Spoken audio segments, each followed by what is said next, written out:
So yes, this is the question number one. In this, it is said. Let's first read this question. What is said? Shopkeeper sells two watches for rupees 308 each.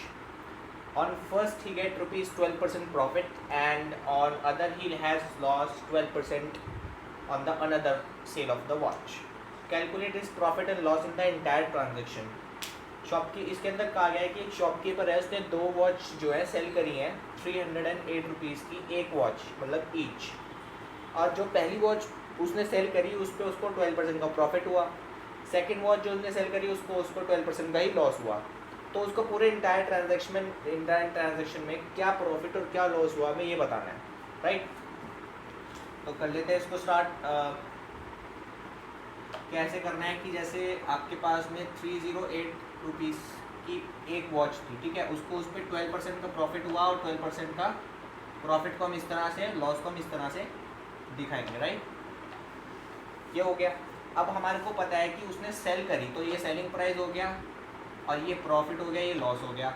अब तो simple हो गया, cost price निकाल देना, क्योंकि आपके पास जब selling price के साथ में प्रॉफिट गिवन है तो कॉस्ट प्राइस तो निकाल सकते हो आप बहुत इजीली। कैसे? प्रॉफिट है 12 का, बेस 100 होता है, आपको मैंने पीछे भी वीडियोस में बताया था, तो 112 बताने की ज़रूरत नहीं है। परसेंटेज में आपको निकालना है 1.12 आ जाएगा, राइट। और ये जब एसपी से हम सीपी पे जा रहे होते हैं तो हमारे को डिवाइडेशन का रूल चाहिए होता है, तो 308 डिवाइडेड बाई 1.12 पॉइंट लगाया 20, आपके पास ये आंसर आ जाएगा 275 रुपीज़, ठीक है। नेक्स्ट हमारे पास में लॉस हुआ है 12% का, तो लॉस का देख लेते हैं। 12% का लॉस हुआ है तो 0.88 आ गया, 88%, और ये 0.88, ठीक है। और 308 डिवाइडेड बाय 0.88 कैंसिल आउट, तो ये आपके पास आ गया 350 रुपीज़। ये आ गया आपके पास में कॉस्ट प्राइस, ठीक है। दो कॉस्ट प्राइस आ गए।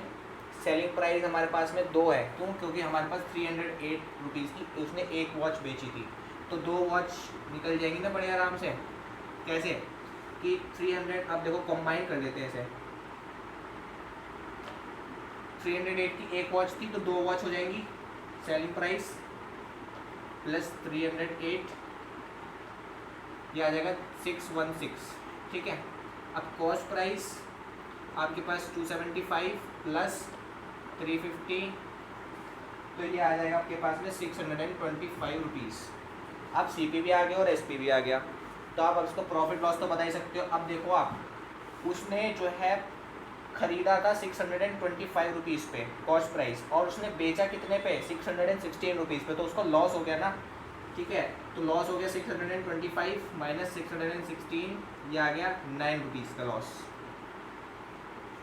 और लॉस परसेंट आपको पता ही है कैसे निकालते हैं, 9%, 9 आ गया तो 9 अपॉन सीपी। सीपी कितना था हमारे पास? सीपी था हमारे पास 625 इंटू 100, तो इसका आंसर आपके पास आ जाएगा 1/11/25%।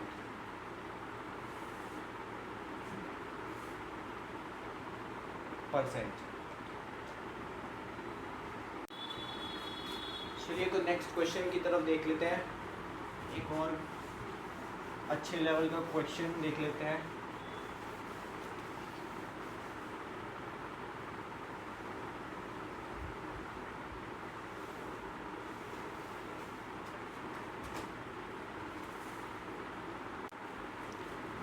So question number 2 says that P sold an article for rupees 1080, thereby losing 10%. Q sold an article for rupees 1800, thereby losing 10%. And who incurred a greater loss? इसमें कहा गया है कि P ने जो आर्टिकल सोल्ड करा 1080 रुपये पे, तो उसको लॉस हुआ 10% का, और Q ने वही आर्टिकल सोल्ड करा 1800 रुपये पे, तो उसको लॉस हुआ 10% का। तो किसको सबसे ज़्यादा लॉस हुआ हमें ये बताना है, ठीक है। अब देखो, जहाँ तक लॉस की बात आती है, सबसे पहले तो लॉस का ही देख लेते हैं। लॉस दोनों में 10% का है, तो जब लॉस है तो बेस तो 100 है,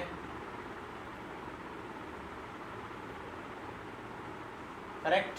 इतना तो क्लियर हो गया होगा। यहाँ पे मैंने क्या किया है, लॉस बेस था 100, 10% लॉस हुआ, 90 हो गया, 0.9 आ गया, ठीक है। अब 0.9 आ गया ना। अब आप ये देखो कि P ने सोल्ड करा कितने पे? 1080 पे। P का कितना था? 1080, ठीक है। अब जब लॉस की बात आ रही होती है तो हम क्या करते हैं, इसको डिवाइडेशन रूल, क्योंकि हम क्या कर रहे हैं, सेलिंग प्राइस है हमारे पास में, सोल्ड करा है हमने, लॉस निकालना है हमको, राइट। तो लॉस कैसे निकालेंगे, जब तो हमारे पास कॉस्ट प्राइस नहीं आएगी। पी हमारे पास यहाँ पे आ गया 0.9, ठीक है। ये आ गया हमारे पास में 1200 रुपीज़, सॉरी 12,000 रुपीज़, 12,000 रुपीज़, ठीक है। अब दूसरे वाले का क्यू का 1800 था, 0.9, तो ये आ गया हमारे पास 20,000 रुपीज़, ठीक। पी का भी आ गया और क्यू का भी आ गया। अब हमारे को निकालना है कि किसका सबसे ज़्यादा लॉस हुआ है। तो पहले तो इसका ही निकाल लेते हैं हम, माइनस करके कितना हमारे पास में बचता है इसका, ठीक है। अगर हम देखते हैं कि इसमें लॉस हुआ है, क्यों, क्योंकि कॉस्ट प्राइस ये आ गई। अब खुद देखो आप कि जब सेलिंग प्राइस हमारे पास इसमें देखते हैं कि 10800 है और कॉस्ट प्राइस हमारे पास में ये है, तो हमारे पास ऑफकोर्स लॉस हुआ है। हमने पैसा इतना लगाया और हमारे को जो बेच के हमें मिला है वो इतना मिला है, तो लॉस आ गया हमारे पास में 1200 रुपये का, ठीक है। कैसे, 10800 माइनस 12,000 लॉस आ गया। इसका लॉस देख लो, क्योंकि ये भी लॉस हुआ है, कॉस्ट प्राइस इसकी भी ज़्यादा आई है, हमने ज़्यादा पैसा खर्च करा है इसमें भी। तो ये सॉरी यहाँ पे तो 18,000, तो 18,000 वही 2,000 आ जाएगा। तो किसका ज़्यादा लॉस हुआ है, 1200 का या 2,000 का? क्यू का ज़्यादा लॉस हुआ है ना। Q have incurred a greater loss। Question solve. चलिए नेक्स्ट क्वेश्चन देख लेते हैं।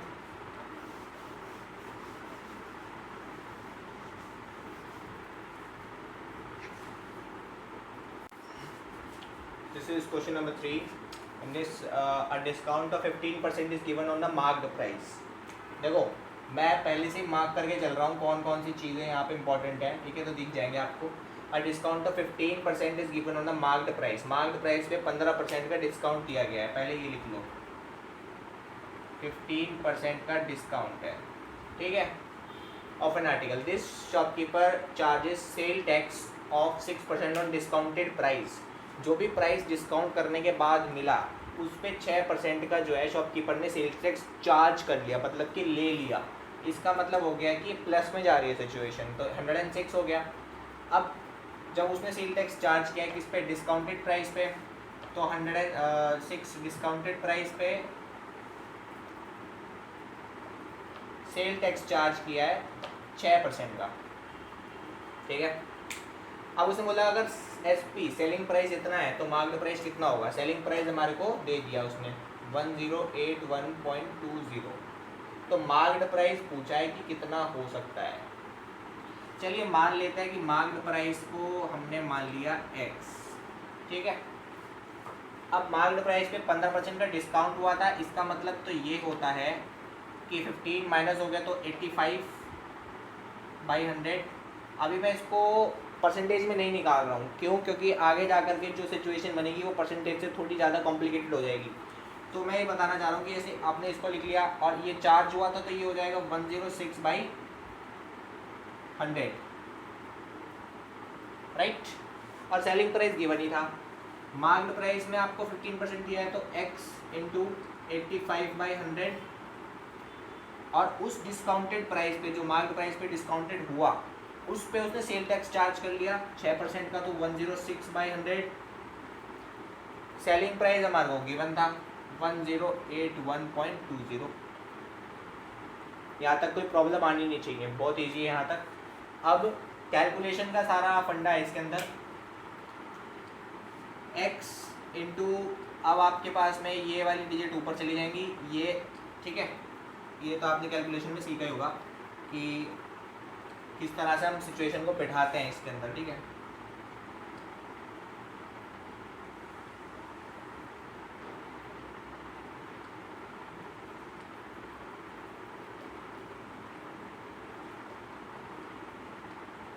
ठीक, सॉल्व कर लेते हैं।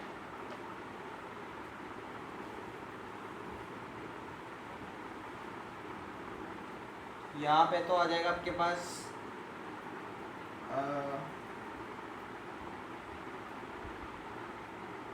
9010, ठीक है। इसका मैं बता देता हूँ 10812000, राइट, ये आ गया एक्स के हिसाब से, और आपके पास मिल जाएगा ये 1200 एक्स MP एक्स आ गया ये। That is the question. बस कैलकुलेशन का थोड़ा सा इसमें फंडा था, बाकी तो बहुत सिंपल सा था। सिचुएशन को देखो और उसके हिसाब से इसका डायग्राम बना लो, और डायग्राम के बेस पे आपके पास में सॉल्व हो जाएगा ये किस तरह से आपको करना है। मार्केट प्राइस 15% पे 85, सेलिंग सेल टैक्स आपने चार्ज किया 6% का, सेलिंग प्राइस आपने इक्वल्स टू में, क्योंकि वो गिवन है। दैट्स ऑल, इस क्वेश्चन सॉल्व हो जाएगा। चलिए नेक्स्ट क्वेश्चन देख लेते हैं।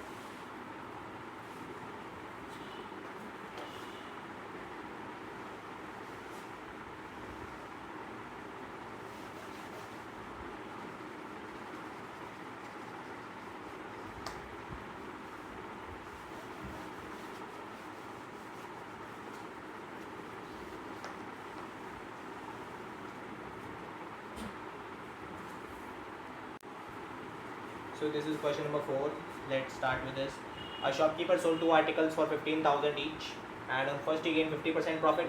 ये भी प्रीवियस क्वेश्चन के जैसे ही सॉल्व है, बट इसमें थोड़ी सी एक क्वेरी है, वो मैं बता दूंगा आपको। But on the other he loss 25%, find the overall profit and loss. करना वही मेथड है, कंबाइन करके ये करना है कि सेलिंग प्राइस को कंबाइन कर लो और कॉस्ट प्राइस को कंबाइन कर लो, आपको प्रॉफिट और लॉस पता चल जाएगा क्या है, ठीक है। अब देख लेते हैं इसके अंदर कैसे निकालेंगे।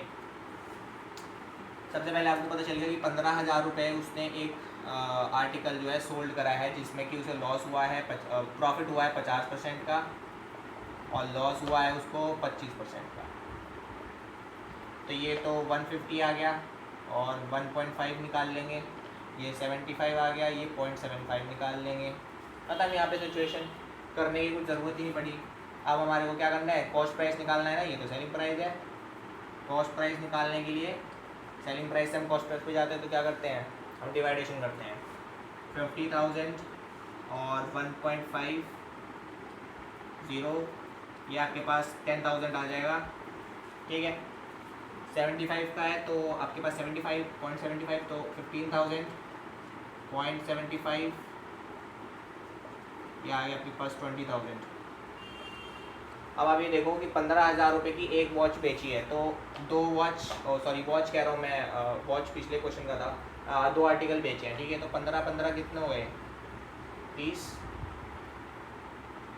तो ये क्या मिल गया आपके पास में, सेलिंग प्राइस, और इन दोनों को कंबाइन कर लो तो ये भी 30। ये क्या मिल गया आपके पास में, कॉस्ट प्राइस। तो selling price is equals to cost price. No profit no loss, ये आंसर होगा इसका। चलिए ठीक है, मिलते हैं हमारी नेक्स्ट वीडियो के अंदर, जिसमें मैं आपको कुछ और नए मेथड्स के क्वेश्चंस और नए कॉन्सेप्ट सिखाऊंगा, नए फॉर्मूलाज के साथ में, ठीक है। Till then tata, bye bye, take care, see you till the next video.